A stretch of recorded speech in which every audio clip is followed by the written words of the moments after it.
been meaning to do this video for a while now. You know, I've seen all of these Instagram pictures of vans and all their belongings splayed out in front of it and everything, and I thought, yeah, one day I'll do that with mine. But to be honest with you, I'm too busy trying to live, or just about live, and sometimes you don't really have the time to do these sorts of things. But anyway,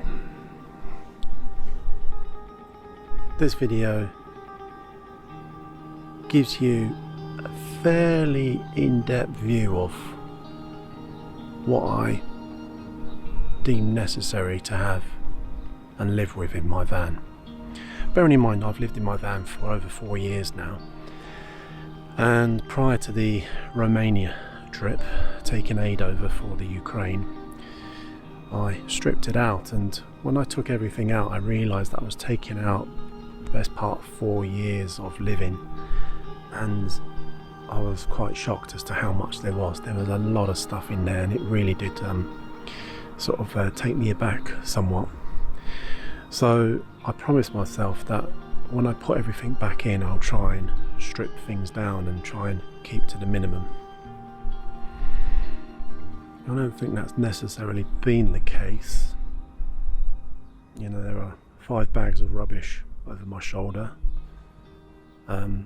There are 2 wheelie bins worth of stuff at work, which I threw out prior to coming down here to my mum's driveway.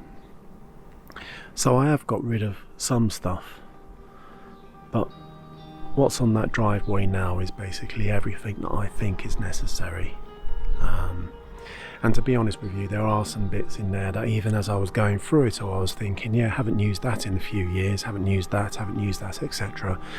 But they're the kind of things that you know that if you get rid of them, you'll suddenly be going, shit, I wished I had that thing. I knew I had it. It was in box number 2.0 in box 4.0 underneath the what have not. And so I've kept some bits which, if they don't help me, they may help someone else in the future, you know, at a van life meetup or something. So yeah, come on this little journey. I'll show you what I've got, be reasonably descriptive of the stuff that I'm keeping, and you can see whether or not I'm mental. I mean, I know the answer to that anyway, so you don't need to put any comments on there. Yeah, just enjoy this little journey. Cheers.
So what do they say? Blue sky thinking.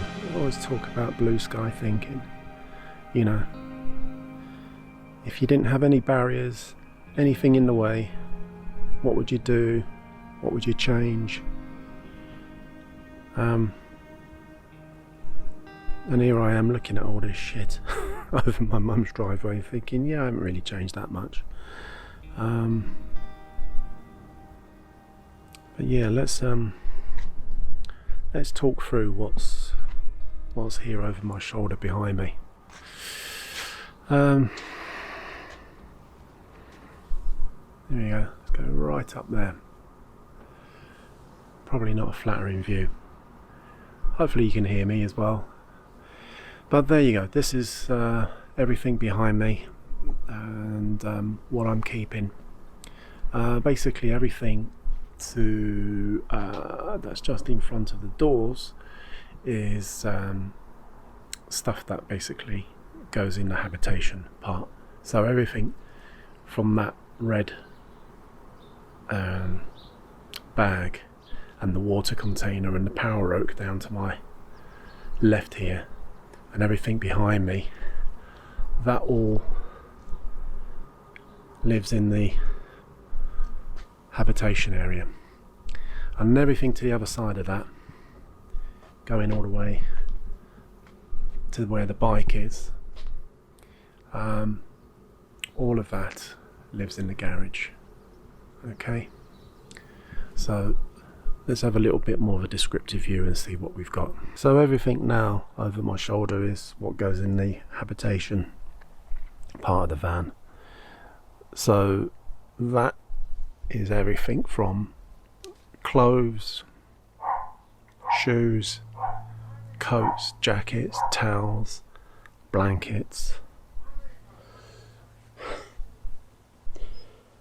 a couple of cool boxes, the power oak, then I've got my 3 boxes of food and what I call my siege cupboard, so everyday bits and pieces and stuff in case I sort of get stuck or haven't got time to go to the shops. Then I've got all my bedding, quilt, pillows, cushions, etc. for the sofa. Then there's a selection of books. I used to have a lot more books. I took a lot of those out, saved a bit on the weight. And then I've got a box of all electrical bits and pieces, cables, all sorts of things like that. And then another box that's all camera gear. And then in the kitchen side of things, there's all the crockery, all of the cups, saucers, knives, forks, spoons, plates, bowls, and then there's little odds and sods. I've got drawers of spares like batteries, torch. I've got a drawer that just has battery operated lights in case my power fails.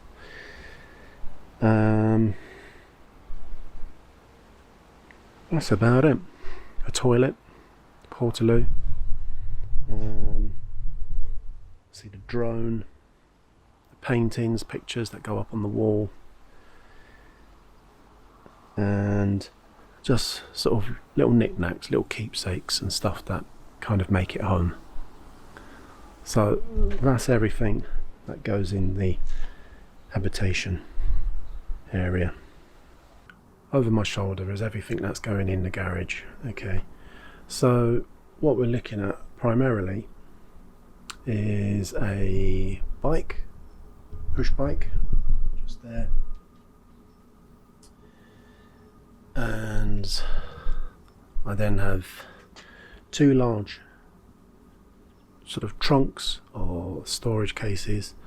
One has got my tools in, or some tools, and the other one is all spares, and in that spares is everything from electric cable, nuts, bolts, spray paint, gaffer tape, insulation tape, hinges, brackets for shelves, a whole bunch of stuff. It's just full of stuff, so that if there was ever a problem that needed fixing, there's pretty much something in that box to fix what I need to fix in the van, or somebody else's van for that matter. There are then two, let's have a little kneel down, two jerry cans. There's a 3-ton jack, because this is a 3.5-ton van. I've got another toolbox just down here, and that's got my everyday tools in, things like spanners, hammers, screwdrivers, you name it. A bag of bags right down here, a DeVault, some rope, pulley block, my drum of electric cable for hookups at campsites, towing ropes, leveling ramps, a bucket, a wood burning stove that's in a box where I normally put bits of wood from left over from work offcuts from scenery, and then I've got my tarpaulin with all the poles and what have not, and a chair, umbrella, spade, spare butane for the gas cooker, silicone and oil for the van. So all of that goes in the garage. Pretty much once it's in there, it stays in there, and I very rarely use a lot of this. The only thing that comes out regularly over the summer would be the awning, the chair, and the burner, and obviously the wheel levelers, and everything else is a just in case. So that's all going in the garage. More stuff to go in the garage, which I forgot, which is down here, and there's this piece here that sits normally on the back door. Everything here is on the back door. I think that's why I forgot about it, but it is technically in the garage. And so that is just odds and sods, spares, spare bulbs, bungees, little knife, screwdriver, cloths for wiping stuff down, etc, etc. And then I have some things in case I get stuck in mud to put under the wheels. I've got an axe, a saw, crowbar, litter picker, bits and pieces like that that all hang up on the back door. So those are additional items that are in the garage that are pretty easy and quick to get to, and so those are a lot more at hand. Here we are with the 2008 Iveco Daily behind me. It's the 120 brake horsepower. It's a 3.5 ton. It's about 7.5 meters long, and it's about just over 2 meters wide. Okay, so when you come to the van, you've got yourself a drive-in area. This is like in the front of the van. It's quite useful because you've got your steering wheel, you've got your clutch, your brake and your accelerator, and you've got a gear stick. Also comes with a CB radio and a VHF radio, UHF radio, box standard CD player in there, fan to keep you cool. You've got the tablet for your roving map, TomTom for GPS and sat-nav, and then there's your phone that you can plug in as well for that. So this is the front area of the van, and it's got everything that you need in order to transport your home to wherever you need it. It's very well thought out. It's a nice feature, which I do like a lot on this.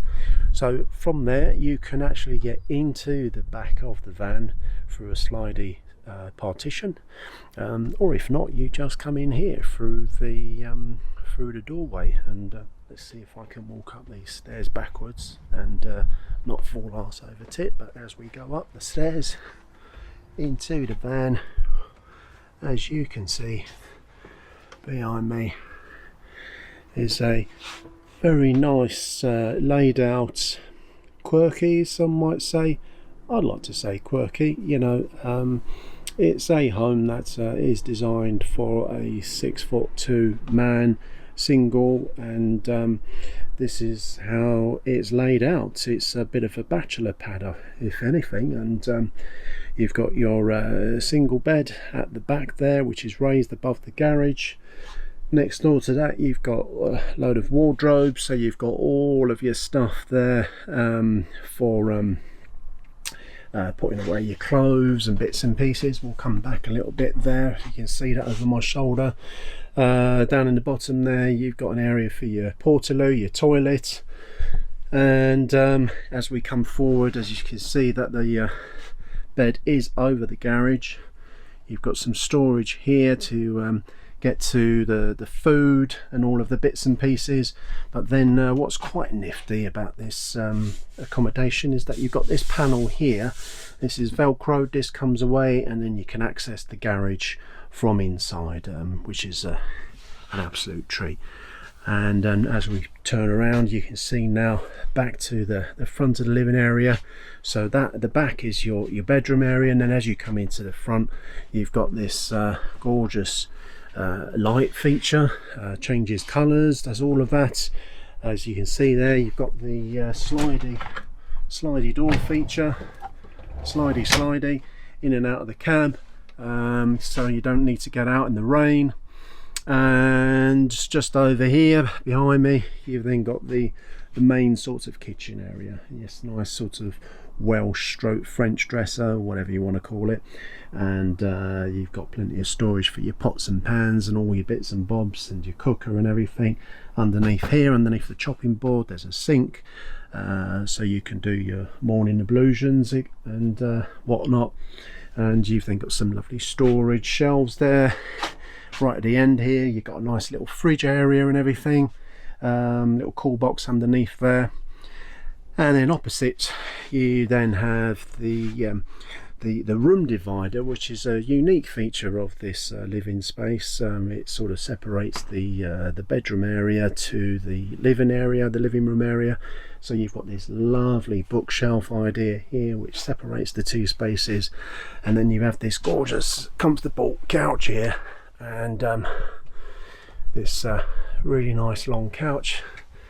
And as you can see, that's sort of yeah, that's plenty of room to sit down, relax, lie down on. 6'2", I can lie down on this thing, and this also doubles up as a double bedroom as well if you need to. Fat chance of that. Anyway, and then above me is a skylight. As you can see, a lovely skylight there. That is actually the only window to the van, but yeah, it's a nice feature just above the cooking and the living area. And then you've also got some windows here to the front where you can access the cab, but that also gives you a little bit of extra light. Okay, right, let's try and walk out and not kill ourselves. Oh, hello, here we go. And then we're going to walk down the side of the van. I'll show you the garage. And so here behind me is the garage. Okay, so we call it the garage. You know, you can call it what you like. You can do what you want with it. You know, maybe you want to put your kids in there or what have not. But there you have a nice garage space. Plenty of room for bikes, camping gear, you name it, whatever can go in there. And then over here we have this area, which is sort of almost like a tool shed, almost like the garden shed, and you've got your spare and you've got room for putting bits and bobs there. And then on this door, it's a lovely feature where you've got ways to be able to hang bits and pieces here and everything like that. Yeah, it looks really nice. Yeah, the owner of this particular van is very fastidious in the way he keeps things, and is very tidy.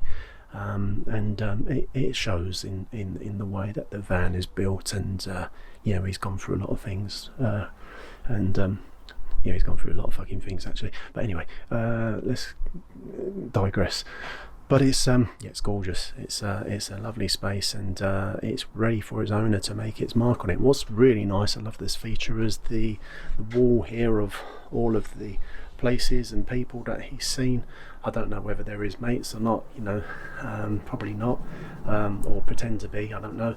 But yeah, lots of people that he's seen on his travels, etc. And you can see there's a amazing wall of stickers and goodness knows what. But obviously as that slides away, you've got this nice view into the bedroom. So there you go, the 2008 Iveco Daily, not for sale, but food for thought. Right, it's time to get all of this shit in there.